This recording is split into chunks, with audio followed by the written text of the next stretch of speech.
Only you can make me move. Hey guys, and welcome back to my channel. So I'm sitting here by my heater, so if you hear that click on, I'm so sorry, but it is absolutely freezing in my house. It's like raining and cold and horrible outside, and I'm curled up next to one of those little space heaters, and so if that goes off, I'm sorry. I will try and shut it off. I might edit it out. I don't know. But today I wanted to sit down and talk to you guys about some of the worst things you can do as a friend.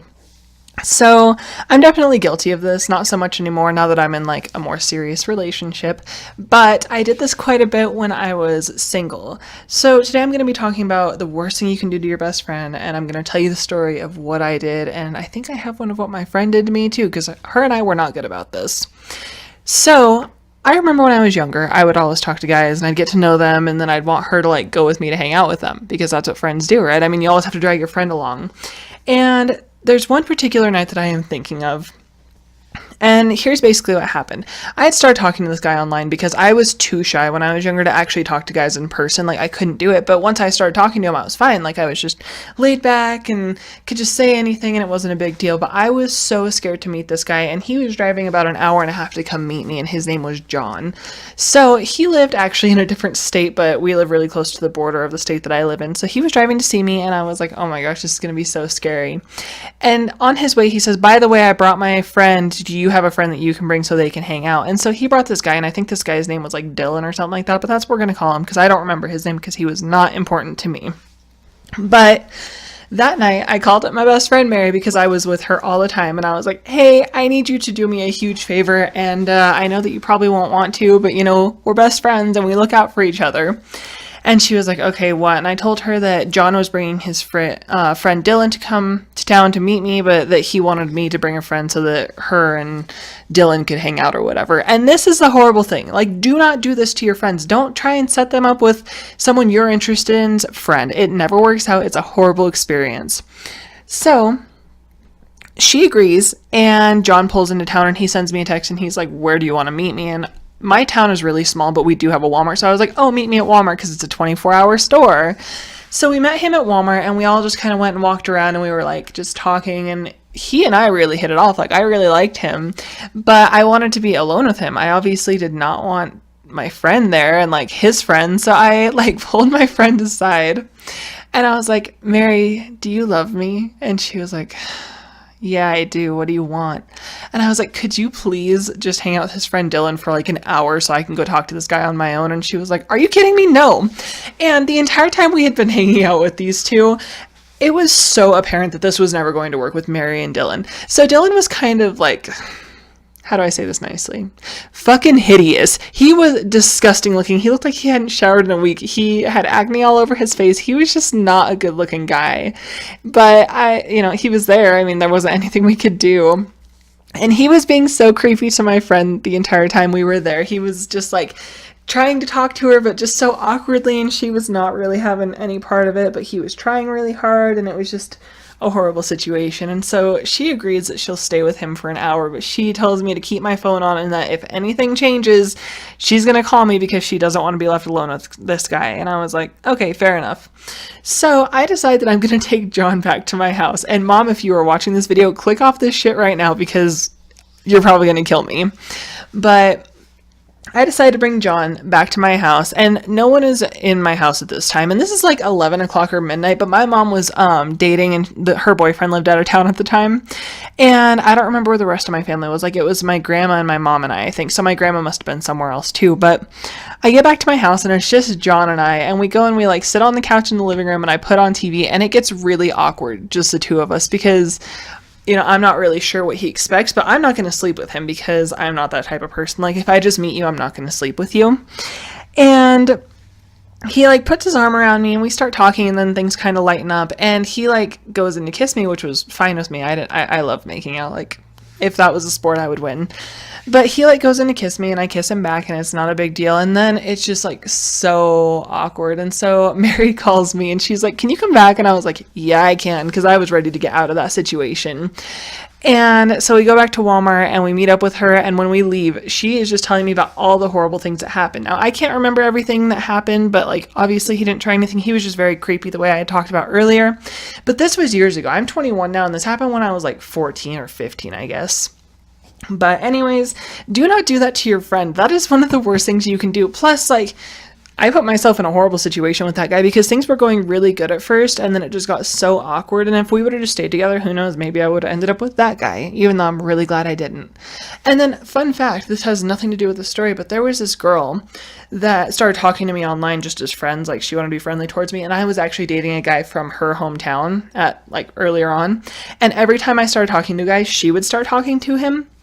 And her and this John guy ended up dating for like a year and a half because she found out that he and I were talking, and she like tried to step in and like snatch him up, but I did not want him after how awkward it had been that night. Plus, an hour and a half is kind of a long distance, so I don't know. Anyways, I do not recommend doing this to your friend ever. Like, do not put them in that horrible situation because it is so like embarrassing. And then if things don't work out, you know, I mean, it makes a fun story, but in the moment it sucks.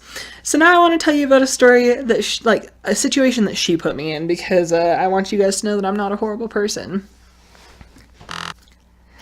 All right, so this takes place with the same friend that I had before, Mary, of course. Her and I, we have all these stories. You'll probably hear a lot about her, and then one of my other friends I'll start telling stories about too. But Mary was interested in this guy that she'd been talking to online. Again, his name was Brandon because she was also shy like me. And she really liked this guy, but she like was kind of nervous to hang out with him alone. And when you're younger, like it's scary almost. And she just like messaged me one night, or maybe I was over at her house, and she just tells me like, can you come with me to hang out with this guy? Like, he has a roommate and his roommate's really nice and it won't be like horrible and we'll all watch a movie together or something. And I was like, okay, yeah, whatever, no big deal, because this was a very regular thing for us. And so I just like go over to her house and we get ready and then we go over to their house. And we get there, and this guy was quite a bit older. I can't remember what the age difference was, but I'm going to guess at least like 3 to 5 year difference. And so we get over there, and her and I are still underage, by the way. Like, keep that in mind. These guys are at least 18, and I'm probably like 15, and she might have been 16 because she's about 6 months older than me. But we get over there and we kind of look at their trailer and they show us where like all the rooms are in it and just like give us the tour of their spectacular trailer. And this was not in like the best area of town. We don't live in a super big town, so there's not really like a ghetto part of town or anything, but they show us around and it's whatever, not a big deal. And they introduced me to this guy, and I think his name was like Casey. That's what I'm going to call him. Casey. Might not have been, but they introduced me to this guy and I started talking to him, and it's really easy to like get along with him, and he was really nice to me, and he was kind of cute. Like, he was really, really tall and had a very basic looking face, but he was not like hideous. And so we started talking. We were sitting on the couch in the living room, and Brandon, the one who was supposed to be with my friend, sees that I'm like getting along with Casey pretty well. And so he asks my friend Mary to go back to his room with her, like with him. So they go to his room, and she like gives me the look like sorry, and she just kind of shrugs her shoulders and walks away, and nothing actually happened between them. So don't think they went back there and we could like hear them banging, and no, nothing like that. But they like went back to the room, and we were sitting out there, and then again it got awkward because it seems like I can do okay like when I'm in front of people, but when I get alone with someone, I'm just like, I don't know what to say. Plus it's like that awkward phase where I didn't know like what he expected. Obviously I had just met him. I had never talked to this guy before, and I had been talking to him for like literally 5 minutes. So I obviously was not gonna like try and bang him or try and make out with his face or anything, because honestly I was just not interested. And I think that after like a few months before that I had gone through like a really horrible breakup, and so I just was like hanging out, and he like put his arm around me or something, and it wasn't a big deal.